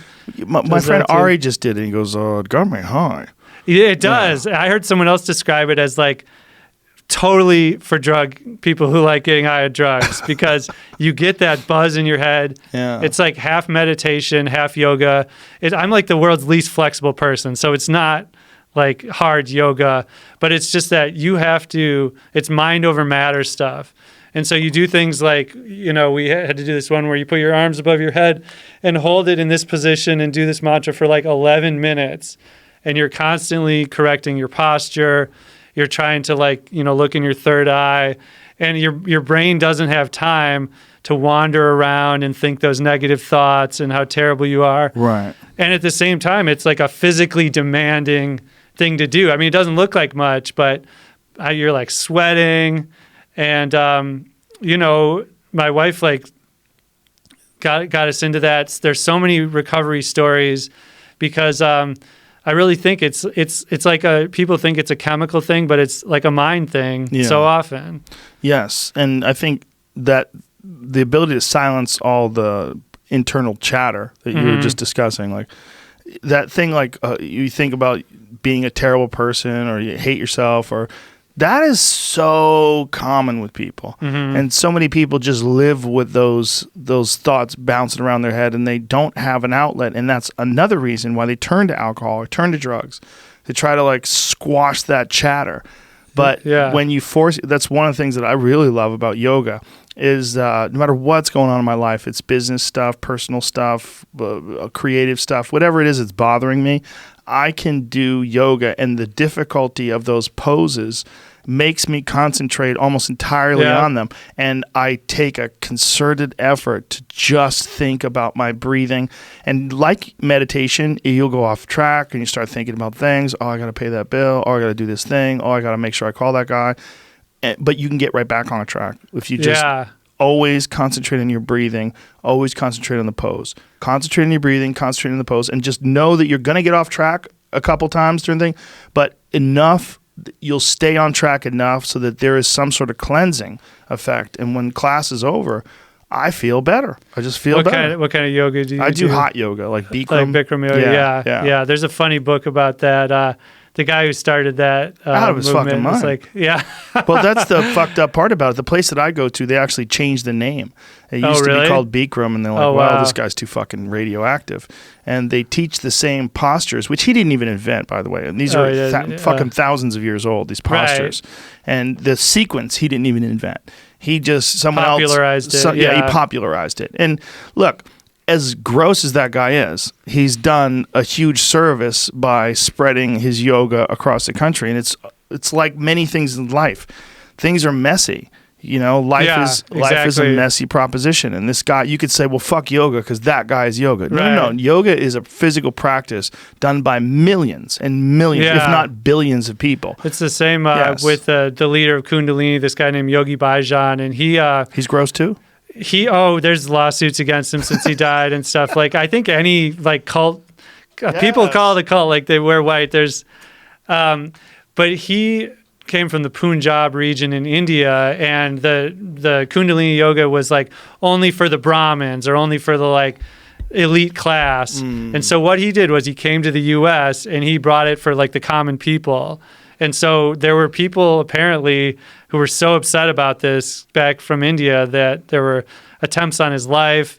Whoa. I heard that he wears the big, what do you call that holds your hair? Turban? The big turban, yeah. It's bulletproof? No, but someone came in with a sword and he had a comb stuck in there, and it was like, I think, a metal comb, and that was the only thing that saved his life from this like sword attack from the back. That sounds like a great story, but probably horseshit. That's what I would say. The sword bounced off my comb, and I am here to teach yoga. Yeah, exactly. Something happens when people become like a leader of something that especially something that's so spiritually oriented and also sexual. There's something about yoga class. Everybody's in their underwear, everybody's sweaty, and you're all like sort of releasing, and it's very sexual in a lot of ways. That's why people think yoga teachers are like the hottest teachers. Like if like a girl's like a yoga teacher, your friend goes, "Dude, I'm dating a yoga teacher." Like, whoa. Yeah, bro. well, my wife's taking teacher training, so that's amazing. I think it's just like they're literally, you have like an aura, you know what I mean? There's something you're, about it. You're focused and, on making your being more healthy. And yes. But then for men, for gross men, the problem is like all these women are like, you've brought me such amazing things. He's like, I got another amazing thing for you. Well, I mean, every cult, it's like quit being such a stereotype. Like have a cult, but don't make it about seducing the underage women in the cult. Don't make it any about of the women. I mean, they always become sex cults. Yeah, Always. Exactly. Always. And don't like steal up everyone's money. Like just change the script a little bit this time. Yeah, I mean everything from Waco to Jim Jones to all. If they wind up fucking everybody's wife and taking all the money. Yeah. Exactly. What was that Netflix documentary that plays in Oregon? Country. Yeah. Amazing. Yeah. Amazing. And again, sex and money. It was all about sex. That guy was banging everybody. It was like orgies. Yeah. And It's fucking crazy. But that's always what happens. It always becomes some wacky sex cult. Always. Yeah. Always. Yeah. I mean, that's the number one thing that makes people distrustful of cults: sex and money. Yeah. The things that people want out of life the most. These are probably, other than love, which is probably the wisest choice. That's part of it too. Yes, like it's finding someone to care about you. And that's why people join gangs. Ice-T talks about that. His own parents never said they loved him, but in the gang, they were like, "I love you." Right, and, right. He wasn't in the Crips, but he had like friends, and they took him in. Yeah, people want meaning. They want meaning in life, and I agree with you. What you said also about a lot of times people use drugs or drink or whatever it is that's their vice. They become a prisoner to that thought, like that this is their identity. Like this is Mike. Mike's the drunk. Look at Mike, you getting fucked up tonight? Hey, I get fucked up every night, bro. You know me. And then, some of the best advice I got is to not be so worried about your identity. Like think of it was like a small I instead of a capital I. Like I think about myself in certain ways. I'm like the guy who likes hip hop. I'm the the guy who does this or that, and that's. But like, do I need to be that guy? Like, if I don't listen to hip hop, I'll learn about all this other music that I might like even better. Right. And so the more you just strip that stuff away, the more you can get to the essence of who you really are. Yeah. The more you just enjoy things and not wonder whether you should be enjoying them or whether they fit your package. Yeah. Someone said, not just someone, but many people have said this to me, and it's one of the grossest things anybody has ever said. They go, "I really love what you're doing with your brand." I'm like, oh, gross. That is, but the fact that people think can that see way. through that stuff so easily if you were really doing that. Oh, fuck yeah, they can. But it's also like the idea that you are a brand. You're a brand. Mm-hmm. Ben Westhoff, you fucking brand you. Yeah, I wish. What is that? I mean, what is a brand? A person's a brand? I love what you're doing with your brand. Like, ew. So if you ever meet me, don't say that. Well, I think you. now they're going to say it. I think you pride yourself on just saying what you really think, and I think that that is your brand. I mean, as lame as that sounds, like not having a brand is like your brand, kind of. Well, fortunately, I developed fuck you money at a time where during the Fear Factor days, I got fuck you money, and I used it to say fuck you, and so I used it correctly. So this is who I am. Like I'm nice. I'm a good guy. But. This is how I think about things. I'm not going to the problem with Hollywood, and it's one of the giant problems, is that you're always trying out for the next thing. Mm-hmm. You're always auditioning. And people develop an incredibly disingenuous mindset because the mindset is I want to be manipulative to the casting agents and the producers. I want them to like me. So I want to adopt whatever conglomeration of ideas they have politically, socially. I want to fit in. So this is why Hollywood is almost like universally left-wing. It's not because the people are all they all think exactly the same way because they're creative types, and that would be ideal, right? But that's not what it is. What it is the people that run the show know that this is how the show's run. The show's run through progressive thought. You vote Democrat, you support these candidates, you want a woman president, you want this, you want that. You're pro everything that the left stands for. And so these people, they don't even have their own opinions. They just have these opinions they've adopted because they think it's going to help them get through. And so then they do get through, and then they become famous, and then they go, who the fuck am I?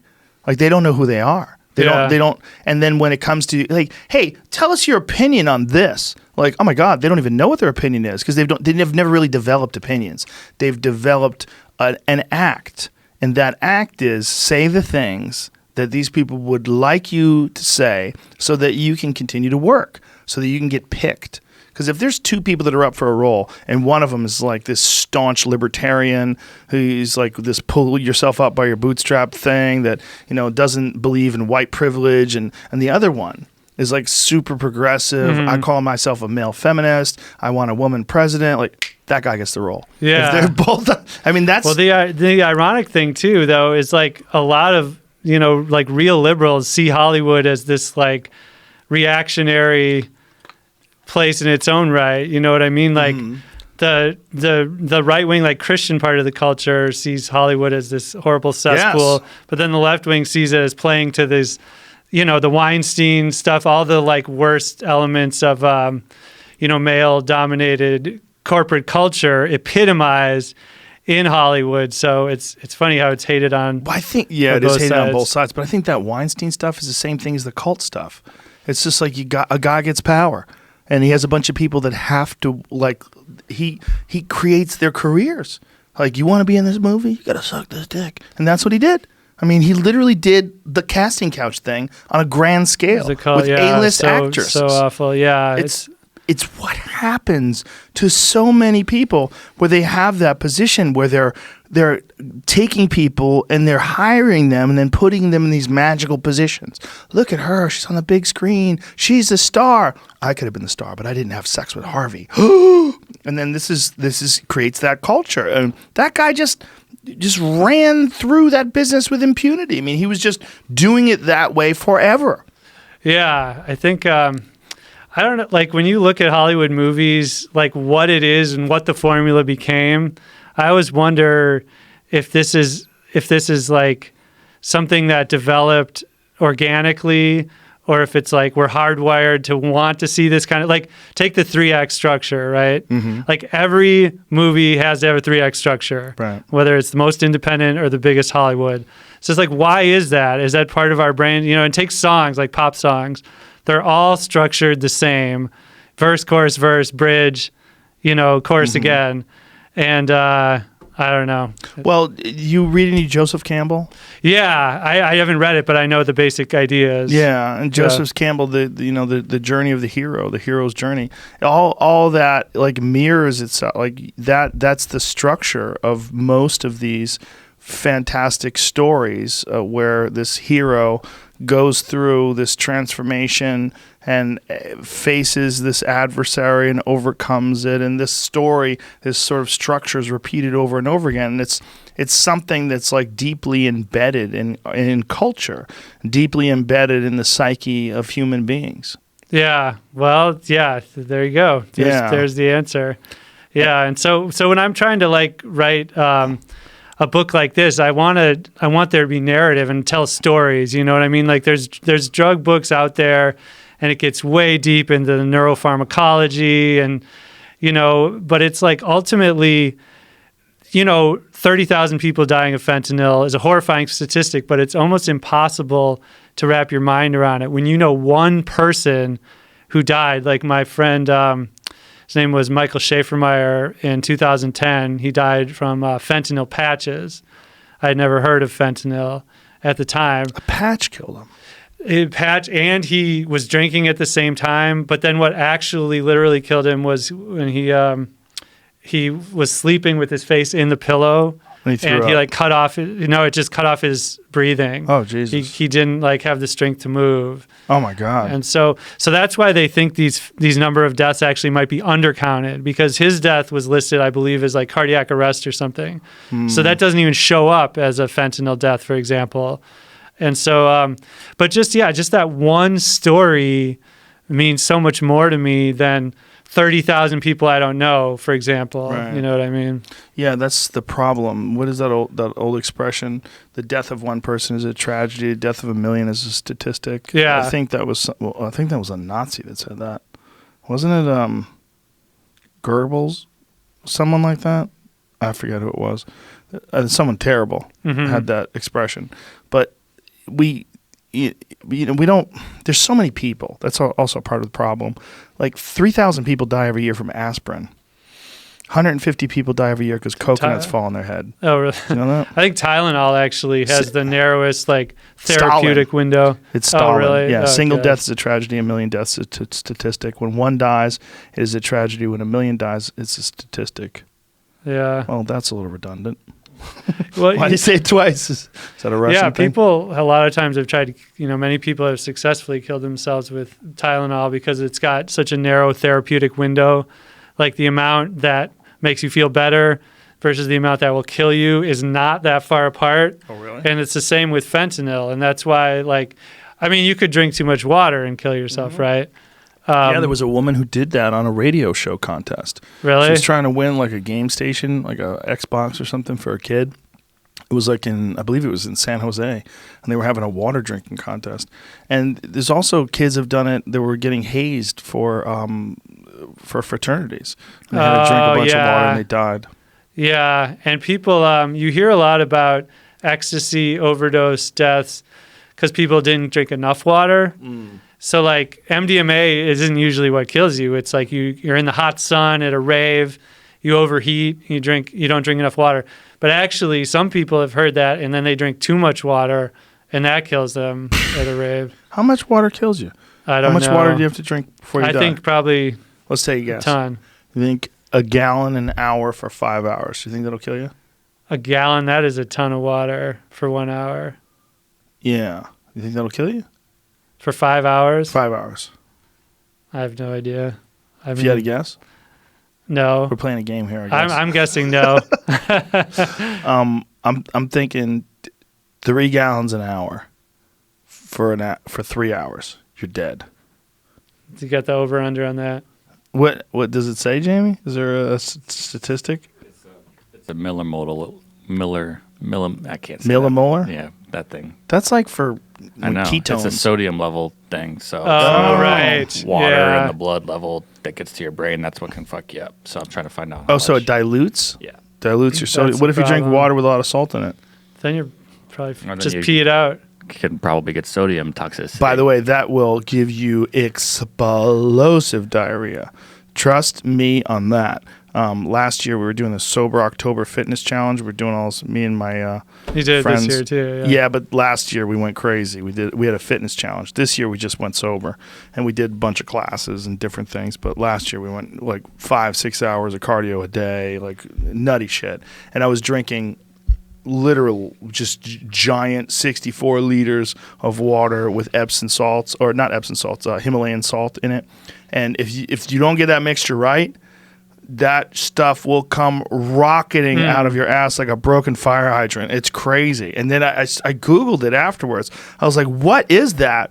And then I Googled it. It's actually like a salt enema. By drinking a bunch of salt, for whatever reason, I guess your body just goes, hey, what is all this water and salt? This guy's sick. Something's wrong here. Everybody out of the pool. Woo! And it just... Wow, it all backfired on you. Yeah, but you got to get it right. It's just you only need like a teaspoon. You don't need like multiple tablespoons. Yeah, well, I ran a marathon and I'm into long distance running, and it's gotten to the point where at first I was always doing it for my health. You know what I mean? I was like, I'm getting my workout in, getting exercise. But then I grew to like it so much that it was like negatively affecting my health. Like I ran maybe 10 miles with my buddy Jeff the other day. And I just felt awful afterwards, but I love doing it, you know. Why'd you feel awful? Because you were I don't worn know. I out? was like grouchy with my kids, and everything was depleted, and I was tired and hungry, and Yeah. then the next day I was sore. But it's funny when you cross that plane to just wanting to do the thing itself. Yes. Well, that's a high as well. I mean, Yeah. you're obviously aware of the endorphins that you get from running. I'd never really experienced that the way I did during that Sober October thing, because one of the things that me and my friends talked about was how when you do cardio for like 5-6 hours a day, you don't give a fuck. Like all of your fucks are gone. Yeah. Like things don't bother you. Like people can yell at you. You're like, oh, hi. Keep yelling. Yeah. This doesn't mean anything. Like things don't bother you. Yeah. It's weird. Like you're on some I don't give a fuck drug. And we were all talking about it. I was like, if you could take that drug, how great would that drug be? Because you don't Right. lose any cognitive function. It's not like you're high and you can't figure out what's going on. No, you're the exact same person, but you have zero internal chatter and zero negative thinking. It's like it's gone. It's like, and I wonder. That's the meditation is the closest that I get to that. Yes. You know, things bounce off you. You don't like judge everything so harshly. You just like things come in, you process it, you react in your own time. You're not letting your ego get in the way. I think there's a certain amount of physical requirements that all of our bodies have. And most of those physical requirements are not being met. And then when you do something that wears your body out, you go, oh. And then you realize, like, oh, a lot of that anxiety was just this excess energy. Yeah. It's just this body, which is designed to be able to perform. Your body's designed to be able to, carry groceries and, run away from animals that are trying to get you. All these different things that your body evolved to be able to do. And then most of what you do is sit in your car, sit on the train, sit in your chair at the office. And that's what a lot of people do. And because of that, your body's just like, fucking fuck. Well, exactly. I went to the Boundary Waters. You know the Boundary Waters canoe area in northern Minnesota? No, what is that? It's like this amazing chain of lakes where there's no motorized boats allowed. There's no motors at all. Some parts of it, planes can't even fly over. Really? And it's all portaging. So you take canoes, and then to connect one lake to another, you have to carry your canoe over your head and like maybe a quarter mile. Some is like a full mile. You've got your big packs on. With a canoe over your head? Yeah, with a canoe over your head. Well, it's two people carry the canoes. Oh, that's long. It is long, and it's like the most amazing full day workout. We would get up at dawn and we'd be canoeing and portaging all day, and I had no idea my body could handle it. I get my 30 minutes of exercise in every other day, and I'm like, I'm good. But now we're exercising hardcore, 8 hours a day, and my body just loved it. And by the end of it, it was like, oh, we have to go back to the city life again, and it's not looking forward to it. Yeah, if you get your body used to that, I imagine if you worked on a ranch or something like that, and you're throwing bales of hay every day and doing chores and walking around, your body's just going to become accustomed to it. Your body becomes accustomed to the demands that you require of it. But most people just don't use their body enough. And there's a really disappointing thing that where really intelligent people connect exercise with being a superficial thing. And there's less of that now than there was when I was younger. But that if you exercised and you were into your appearance and you were trying to look good by working out, you were somehow or another shallow and a meathead. You weren't concerned with books and intellectual pursuits. Yeah. Right. But those things are not mutually exclusive. Right. And in fact, if you're really smart, you realize that this is the only fucking body you have. Yeah. And if you're really smart, you realize that it's good to have a body that's not disgusting. Yeah. The whole hope I die before I get old mentality, I don't agree with that. My kids, it's sports is our bonding thing. It's sports all day long. And I started to stop to think about that for a little while. I'm like, there's other things in life, you know what I mean? What's the values that I'm imparting on my kids for doing sports? But ultimately, it's just a sense of exercise. There's some competition, but it's not like they're crying if they lose. A healthy sense of that, and just this idea that you want to see exercise and physical activity as your friend, because that's a lesson you're going to use your whole life. That is a great lesson. And again, to bring it back to fentanyl and drugs of escape, the more you can emphasize, the more we all can emphasize healthy choices with your life, the less attractive those escapes will be. Yeah. I think. It is. Why do people, the sad thing is that the opioid epidemic was so often started by people who were prescribed drugs from their doctors. And so that's another thing. There's a sea change happening right now, is that there's all these new regulations about what doctors are allowed to prescribe. They're trying to discourage them from from prescribing opioids.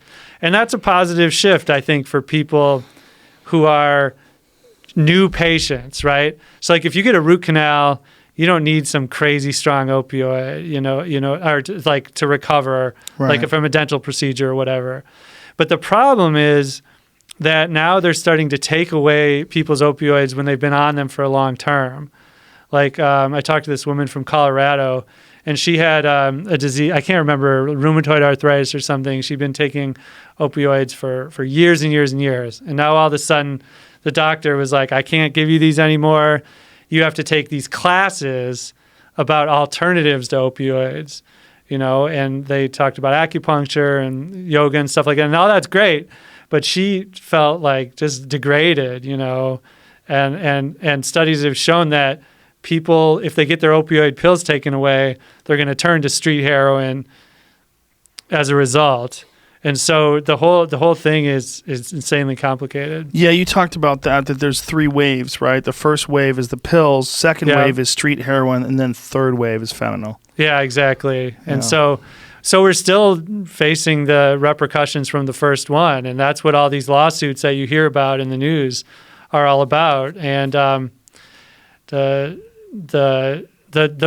another scary thing is that up until now, people hadn't been asking for fentanyl by name. Like we said, it's just put in other drugs. But now in places like San Francisco, even St. Louis, fentanyl is starting to acquire a reputation as a street drug because longtime heroin addicts don't get high anymore. You know what I mean? They take heroin and it just gets rid of their withdrawal symptoms. And so fentanyl will get them high again. And so people are starting to seek it out. Oh. It's a bummer. I hate to end it like this, but I think it might be the best way. Yeah. Well, thank you. Thanks for being here. Tell everyone your book, Fentanyl Inc. It's available now. Oh, everywhere. yeah, absolutely. It's, Fentanyl Inc., how rogue chemists are creating the deadliest wave of the opioid epidemic. And thank you for having me. Thanks, I really Ben. appreciate it. Man. It was good talking to you. I enjoyed it. Thank you. Bye, everybody.